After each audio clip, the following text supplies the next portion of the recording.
दोस्तों नमस्कार, ये है मार्गदर्शन फॉर सिविल सर्विसेज। मैं अनुराग चौधरी। दोस्तों आज की वीडियो में हम चालू करेंगे परीक्षा नियामक प्राधिकारी प्रयागराज द्वारा आयोजित जूनियर हाई स्कूल प्रधानाध्यापक और सहायक अध्यापक भर्ती परीक्षा के लिए सभी अभ्यर्थियों के लिए अनिवार्य खंड सामान्य ज्ञान अथवा सामान्य अध्ययन का प्रैक्टिस सेट, जिसमें हम परीक्षा पैटर्न के अनुरूप कुल 50 प्रश्नों को सॉल्व करेंगे। दोस्तों ये वीडियो आपके आगामी परीक्षाओं के लिए बहुत ही उपयोगी और महत्वपूर्ण है। तो आइए शुरू करते हैं आज का प्रैक्टिस सेट।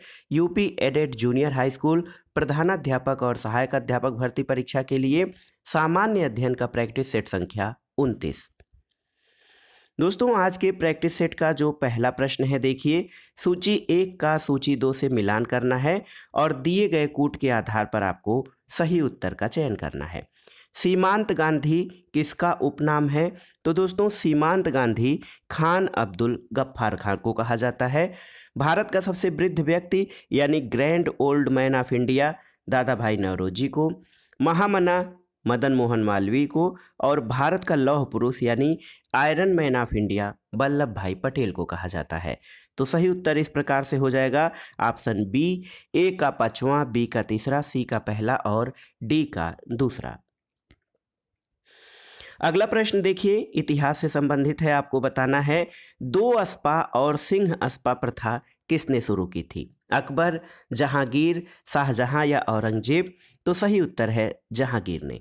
दोस्तों 2 अस्पा और सिंह अस्पा प्रथा जहांगीर ने चलाई थी। इसके अंतर्गत बिना जात पद बढ़ाए ही मनसबदारों को अधिक सेना रखनी पड़ती थी। अगला प्रश्न है, दिल्ली के सुल्तान बलबन का पूरा नाम क्या था? तो सही उत्तर क्या हो जाएगा? दोस्तों सुल्तान बलबन का पूरा नाम गयासुद्दीन बलबन था। देखिए बलबन, जिसको हम शार्ट में ऐसे बलबन ही बोलते हैं, लेकिन इसका पूरा नाम गयासुद्दीन बलबन था और 1266 से 1287 तक वो सुल्तान के रूप में सल्तनत के हेड पर यानी शीर्ष पर बना रहा।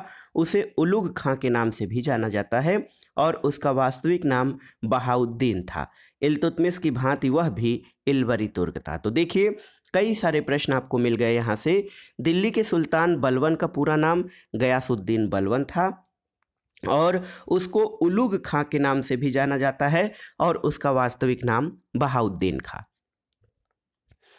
अगला प्रश्न है, विक्रमशिला नामक प्राचीन विश्वविद्यालय की स्थापना बंगाल के किस शासक ने की थी? आपको बताना है। तो ये था पाल वंश का शासक धर्मपाल, जिसने विक्रमशिला विश्वविद्यालय की स्थापना की थी।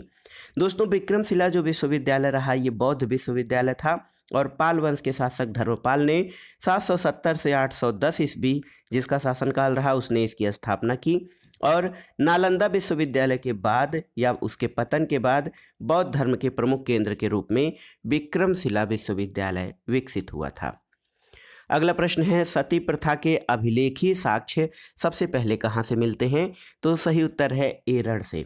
दोस्तों सती प्रथा का प्रथम अभिलेखीय साक्ष्य एरड़ से प्राप्त हुआ है और ये अभिलेख 510 ईस्वी का है, जिसमें गोपराज नामक सेनापति की स्त्री के सती होने का उल्लेख है। अगला प्रश्न है, देखिए, महावीर जैन की मृत्यु के निम्नलिखित किस नगर में हुई थी? आपको बताना है। महावीर स्वामी की मृत्यु किस नगर में हुई थी? राजगीर, सांची, पावापुरी या समस्तीपुर? तो सही उत्तर है ऑप्शन सी, पावापुर में। दोस्तों 527 ईसा पूर्व के लगभग 72 वर्ष की आयु में राजगृह यानी राजगीर के समीप स्थित पावापुरी नामक स्थान पर महावीर स्वामी ने शरीर त्याग दिया था। अगला प्रश्न है, अमेरिकी पत्रकार जो महात्मा गांधी के भारत छोड़ो आंदोलन के दौरान उनके साथ था, आपको बताना है। तो ये था अमेरिकी पत्रकार लुई फिशर। दोस्तों लुई फिशर जो था ये भारत छोड़ो आंदोलन के दौरान महात्मा गांधी के साथ था और लुई फिशर ने महात्मा गांधी की जीवनी भी लिखी है। तो लुई फिशर महात्मा गांधी के जीवनीकार थे जो कि अमेरिकी पत्रकार और महात्मा गांधी के साथ भारत छोड़ो आंदोलन में उनके साथ थे।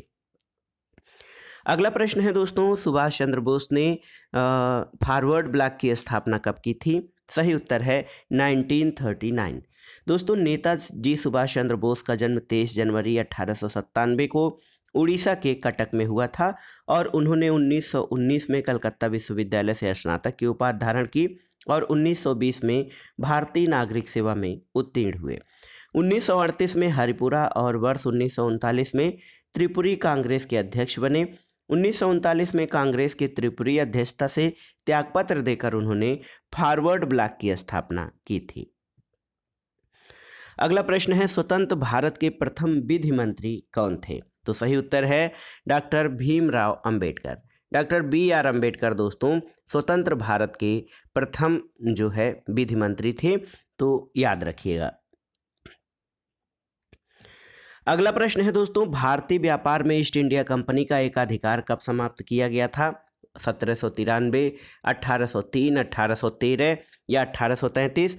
तो सही उत्तर है 1813। दोस्तों 1813 के चार्टर एक्ट द्वारा कंपनी का भारतीय व्यापार का एकाधिकार समाप्त कर दिया गया।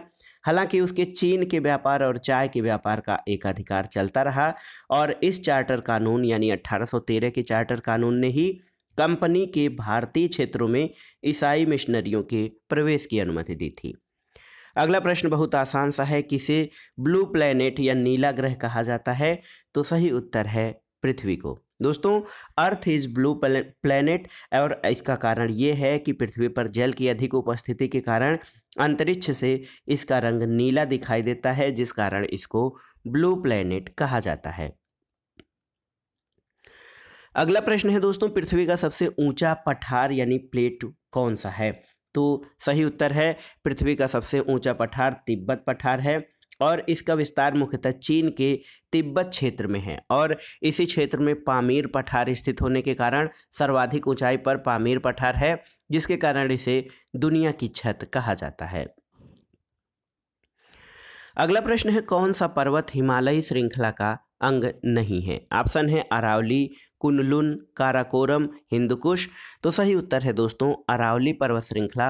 अरावली पर्वत हिमालय श्रृंखला का अंग नहीं है और दोस्तों कुनलुन, काराकोरम, हिंदुकुश ये हिमालयी श्रृंखला का भाग है, जबकि अरावली नहीं। अगला प्रश्न है दोस्तों, भारत के दक्षिण छोर यानी सदर्न टिप का नाम क्या है? तो सही उत्तर क्या है दोस्तों, भारत के दक्षिणी बिंदु बड़ा निकोबार द्वीप में इंदिरा पॉइंट है।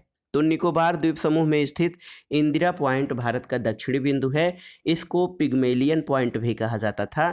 भारत के मुख्य भूमि का दक्षिणी छोर कन्याकुमारी है, लेकिन भारत का अगर जो विस्तार के रूप में दक्षिणी छोर देखा जाए तो ये ग्रेट निकोबार द्वीप में स्थित इंदिरा पॉइंट भारत का दक्षिणतम बिंदु कहा जाता है। अगला प्रश्न है, दो नदियों के बीच उपजाऊ भूमि को क्या कहा जाता है? जल संभर, जल विभाजक, दोआब या तराई? तो सही उत्तर है दोआब। देखिए दोस्तों दो नदियों के बीच उपजाऊ भूमि को दोआब कहते हैं और ये क्षेत्र बहुत उपजाऊ होता है और प्राचीन काल में इसी क्षेत्र के लिए यानी दो नदियों के बीच के भाग को जो दोआब क्षेत्र होता था उसके लिए कई लड़ाइयाँ लड़ी गई हैं, क्योंकि यहाँ पर कृषि उत्पादकता अधिकतम होती थी, जिससे जो राजा होते थे उनके लिए कर संग्रहण आसान होता था। अगला प्रश्न है दोस्तों, 1 रुपए के नोट पर किसके हस्ताक्षर होते हैं? भारत सरकार, भारतीय मुख्य न्यायाधीश, भारतीय वित्त सचिव या भारत के प्रधानमंत्री? तो सही उत्तर है भारत के वित्त सचिव के हस्ताक्षर 1 रुपए के नोट पर होते हैं। उसके ऊपर के नोटों पर रिजर्व बैंक के गवर्नर के हस्ताक्षर होते हैं। अगला प्रश्न है दोस्तों, किसान क्रेडिट कार्ड या जिसको KCC कहा जाता है, इसका प्रारंभ कब किया गया था? तो सही उत्तर है 1998-99 में किसान क्रेडिट कार्ड योजना का प्रारंभ किया गया था। इस योजना का उद्देश्य बैंकिंग व्यवस्था से किसानों को समुचित और यथासमय सरल और आसान तरीके से आर्थिक सहायता दिलाना था। अगला प्रश्न देखते हैं दोस्तों, केंद्र सरकार के राजस्व का मुख्य स्रोत क्या है? आपको बताना है आयकर, निगम कर, केंद्रीय उत्पाद शुल्क या वस्तु एवं सेवा कर यानी GST? तो सही उत्तर है दोस्तों GST। वर्तमान में या 2021-22 के बजट के अनुसार वस्तु और सेवा कर राजस्व में 15% योगदान करते हैं, जबकि आयकर 14%, निगम कर 13% और केंद्रीय उत्पाद शुल्क केवल 8% का योगदान करता है। तो इस समय केंद्र सरकार के राजस्व के बड़े स्रोत में वस्तु और सेवा कर है।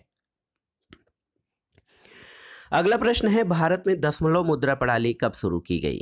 ऑप्शन देखिए, अप्रैल 1957, अप्रैल 1951, अप्रैल 1955 या अप्रैल 1956।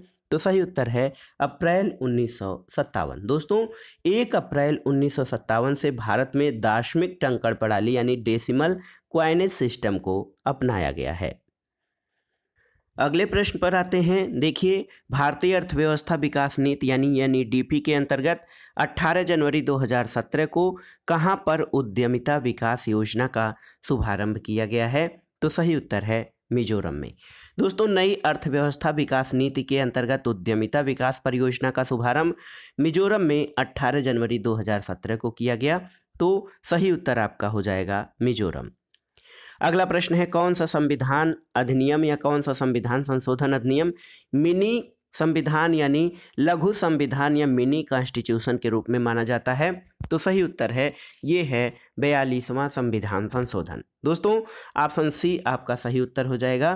42वां संविधान संशोधन अधिनियम 1976 को मिनी या लघु संविधान माना जाता है और इस संविधान संशोधन के तहत प्रस्तावना के साथ साथ संविधान के कई अन्य अनुच्छेदों और प्रावधानों में परिवर्तन किया गया था और ये परिवर्तन इतना व्यापक पैमाने पर था कि इसको मिनी संविधान या मिनी कॉन्स्टिट्यूशन की संज्ञा दी जाती है।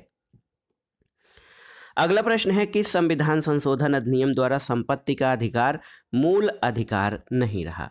तो देखिए ये बहुत ही इम्पॉर्टेंट है। 44वां संविधान संशोधन 1978 के द्वारा संपत्ति के अधिकार को मौलिक अधिकारों की सूची से हटा दिया गया और अनुच्छेद कितना, अनुच्छेद 300 क के तहत इसे विधिक अधिकार की श्रेणी में ला दिया गया है। अगला प्रश्न है, भारतीय संविधान के निम्नलिखित में से किस भाग में सामाजिक और आर्थिक लोकतंत्र को सुनिश्चित किया गया है? तो दोस्तों राज्य के नीति निर्देशक तत्वों में। भारतीय संविधान के प्रस्तावना में भी सभी नागरिकों के सामाजिक, आर्थिक और राजनीतिक न्याय का संकल्प है, लेकिन सामाजिक, आर्थिक और राजनीतिक न्याय सुनिश्चित करने का प्रावधान संविधान के भाग 4 में राज्य के नीति निर्देशक तत्वों में है। तो सही उत्तर आपका हो जाएगा नीति निर्देशक तत्व। अगर जो प्रस्तावना है तो वहाँ भी प्रस्तावना और नीति निर्देशक तत्व दोनों में ही सामाजिक और आर्थिक लोकतंत्र को सुनिश्चित किया गया है। अगला प्रश्न है दोस्तों, लोकतंत्री विकेंद्रीकरण यानी डेमोक्रेटिक डिसेंट्रलाइजेशन का अर्थ क्या होता है? तो सही उत्तर है स्थानीय सरकारें। यानी दोस्तों लोकतांत्रिक विकेंद्रीकरण का आशय स्थानीय मामलों में जनता की सक्रिय भागीदारी होना है और हमारे देश में लोकतांत्रिक विकेंद्रीकरण को पंचायती राज के नाम से जाना जाता है। अगला प्रश्न देखते हैं दोस्तों, अंतिम अपीलीय न्यायालय कौन सा होता है? अंतिम अपीलीय न्यायालय कौन सा है? तो ये उच्चतम न्यायालय यानी सुप्रीम कोर्ट जो होता है ये अंतिम अपीलीय न्यायालय है, क्योंकि भारतीय संविधान के अनुच्छेद 132 के तहत उच्च न्यायालय की सिविल, दांडिक या अन्य कार्रवाई में दिए गए किसी निर्णय, डिक्री या अंतिम आदेश की अपील उच्चतम न्यायालय में होती है। तो ये अंतिम अपीलीय न्यायालय भारत का उच्चतम न्यायालय होता है। अगला प्रश्न है, ध्वनि नहीं गुजर सकती है कहाँ से? जल से, देखिए स्टील से, वायु से या निर्वात से? तो सही उत्तर है निर्वात से, क्योंकि ध्वनि को गुजरने के लिए या ध्वनि को चलने के लिए दोस्तों किसी न किसी माध्यम की आवश्यकता होती है और ठोस, द्रव या गैस कोई भी माध्यम हो उसमें ध्वनि चल सकती है, लेकिन निर्वात में ये नहीं चल सकती है। ध्वनि एक प्रकार की यांत्रिक अनुदैर्ध्य तरंग है और इसकी उत्पत्ति कंपायमान वस्तुओं से होती है। अगला प्रश्न है दोस्तों, कंप्यूटर की भाषा में रैम यानी RAM का पूर्ण रूप क्या है? तो सही उत्तर है रैंडम एक्सेस मेमोरी। दोस्तों रैम का फुल फॉर्म होता है random access memory. Option B आपका सही उत्तर है। अगला प्रश्न है, निम्नलिखित में से कौन सा एसिड चींटी के काटने में मौजूद होता है जिससे हमें जलन होती है? तो सही उत्तर है ये एसिड है दोस्तों फार्मिक एसिड। देखिए फार्मिक एसिड चींटियों के डंक में उपस्थित तरल मात्रा में होता है और फार्मिक अम्ल के कारण ही चींटी के काटने पर जलन होती है। तो ऑप्शन ए आपका सही उत्तर हो जाएगा। अगला प्रश्न बहुत ही आसान सा जीके का प्रश्न है कि मनुष्य के शरीर में कुल कितनी हड्डियां होती हैं? तो ये हम लोग बहुत छोटे पे ये प्रश्न पढ़ा करते थे। वयस्क मनुष्य के शरीर में 206 हड्डियां होती हैं। शरीर की सबसे बड़ी हड्डी फीमर होती है जो कि जांघ में पाई जाती है और सबसे छोटी हड्डी इसका नाम स्टपीज है जो कान में पाई जाती है। अगला प्रश्न है दोस्तों, चेचक के टीके यानी वैक्सीनेशन का आविष्कार किसके द्वारा किया गया था? तो सही उत्तर है चेचक के टीके का आविष्कार एडवर्ड जेनर के द्वारा किया गया था। और चेचक एक विषाणु जनित रोग है, वायरस जनित रोग है, और इसके टीके या वैक्सीनेशन का आरंभ एडवर्ड जेनर के द्वारा किया गया था। अगला दोस्तों कथन और निष्कर्ष पर आधारित है प्रश्न, तो इसको देखते हैं। कथन निष्कर्ष पर आधारित प्रश्नों को देखते हैं दोस्तों। देखिए प्रश्न है कथन में कि सभी पार्क जो हैं स्कूल है और कोई भी स्कूल कॉलेज नहीं है। सभी पार्क स्कूल हैं, कोई भी स्कूल कॉलेज नहीं है। तो इसमें निष्कर्ष देखिए, कोई भी कॉलेज स्कूल नहीं है, कुछ स्कूल पार्क हैं और कोई भी पार्क कॉलेज नहीं है। तो यहाँ से देखिए कौन सा निष्कर्ष आपको निकलता है, उत्तर देख लेते हैं दोस्तों। देखिए दोस्तों यहाँ पर देखिए उत्तर में केवल निष्कर्ष 1 और 3 अनुसरण करते हैं, केवल 2 और 3 अनुसरण करते हैं, केवल 1 और 2 अनुसरण करते हैं, या फिर सभी निष्कर्ष अनुसरण करते हैं। दोस्तों यहाँ पर देखिए निष्कर्ष 1 निकलता है कथन से कि कोई भी कॉलेज स्कूल नहीं है, सही है। दूसरा निष्कर्ष कि कुछ स्कूल पार्क हैं, ये भी सही है, क्योंकि पहले ही कहा गया है आपसे कि कोई सभी पार्क स्कूल हैं, तो कुछ स्कूल पार्क हैं, ये भी निकल जाएगा। और तीसरा है कोई भी पार्क कॉलेज नहीं है, तो कॉलेज एकदम अलग है, तो इसलिए इसके सभी निष्कर्ष अनुसरण करते हैं। अगला प्रश्न है दोस्तों करंट अफेयर से। देखिए जून 2021 में संपन्न आईसीसी विश्व टेस्ट चैंपियनशिप के पहले संस्करण 2019 से 2021 का फाइनल मुकाबला कहाँ खेला गया था? तो उत्तर है दोस्तों ये मुकाबला जो है साउथहैम्पटन इंग्लैंड में खेला गया था, आईसीसी विश्व टेस्ट चैंपियनशिप। अगला प्रश्न है 7 मई 2021 को किसने पुडुचेरी के नए मुख्यमंत्री के रूप में शपथ ग्रहण की है? तो दोस्तों ये हैं N Rangasamy. All India NR Congress के संस्थापक एन रंगासामी ने पुडुचेरी के नए मुख्यमंत्री के रूप में शपथ ली है। तो सही उत्तर है पुडुचेरी के नए मुख्यमंत्री एन रंगासामी बने हैं। अगला प्रश्न है दोस्तों के बिरला फाउंडेशन द्वारा किसे 30वां व्यास सम्मान प्रदान किया गया है? तो प्रोफेसर शरद पगारे। दोस्तों के बिरला फाउंडेशन द्वारा हिंदी के प्रसिद्ध लेखक प्रोफेसर शरद पगारे को 2020 के लिए प्रतिष्ठित 30वां व्यास सम्मान दिया गया है, और ये पुरस्कार उनके उपन्यास पाटलिपुत्र की साम्राज्ञी के लिए दिया गया है। अगला प्रश्न है मई 2021 में विकसित डिप्को वैन क्या है? तो डिप्को वैन क्या है? ये सही उत्तर है कोविड-19 एंटीबॉडी डिटेक्शन किट। दोस्तों डीआरडीओ द्वारा डिप्को वैन नामक कोविड-19 एंटीबॉडी डिटेक्शन किट विकसित की गई है, और ये 97% की उच्च संवेदनशीलता और 99% विशिष्टता के साथ सार्स कोव-2 वायरस के स्पाइक्स के साथ साथ न्यूक्लियोकैप्सिड प्रोटीन दोनों का पता लगा सकती है। तो डिप्को वैन कोविड-19 एंटीबॉडी डिटेक्शन किट है जिसका विकास डीआरडीओ द्वारा किया गया है। अगला प्रश्न देखते हैं दोस्तों। मार्च 2021 में संपन्न भारत की पेशेवर फुटबॉल लीगों में से एक हीरो इंडियन सुपर लीग यानी आईएसएल 2020-21 का खिताब किसने जीता है? तो सही उत्तर है मुंबई सिटी एफसी।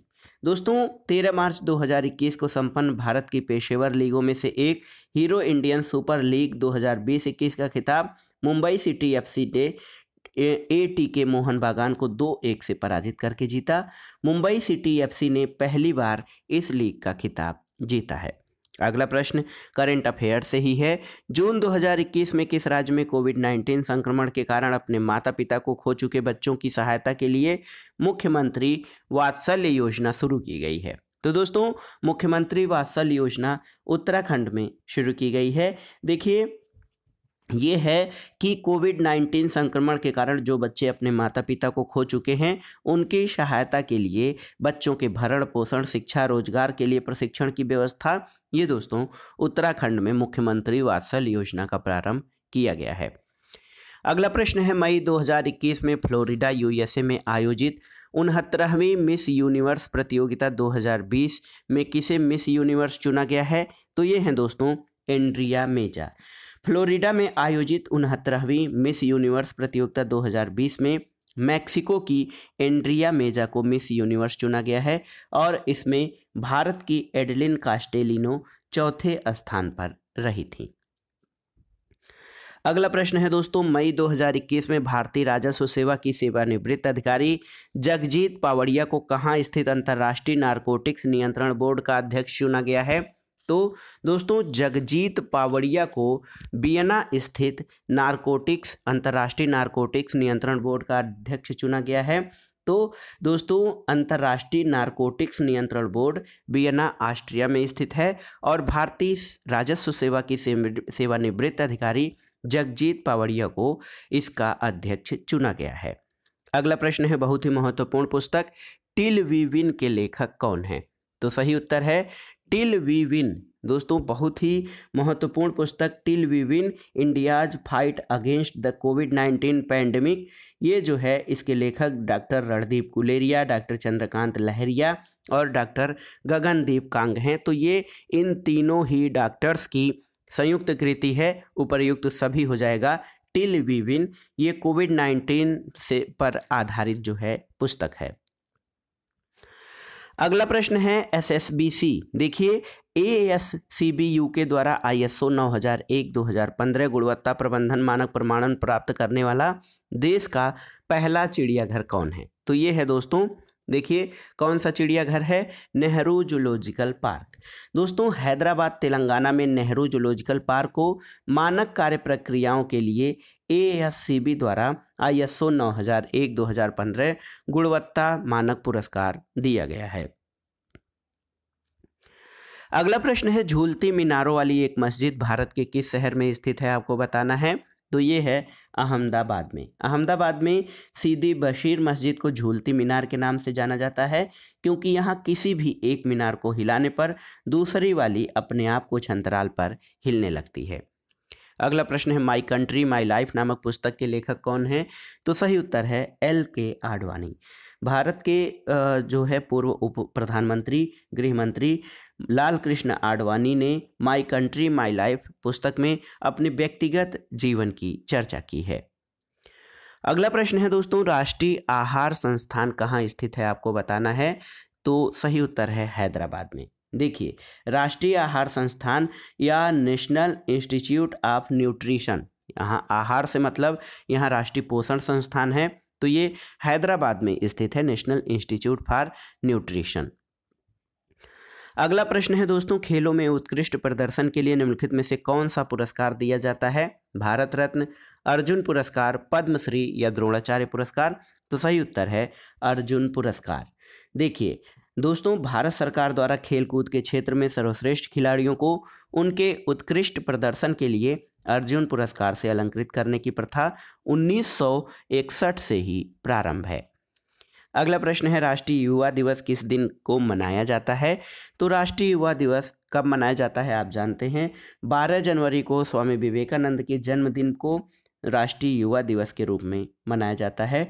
दोस्तों 2013 में स्वामी विवेकानंद की 150वीं जयंती मनाई गई थी।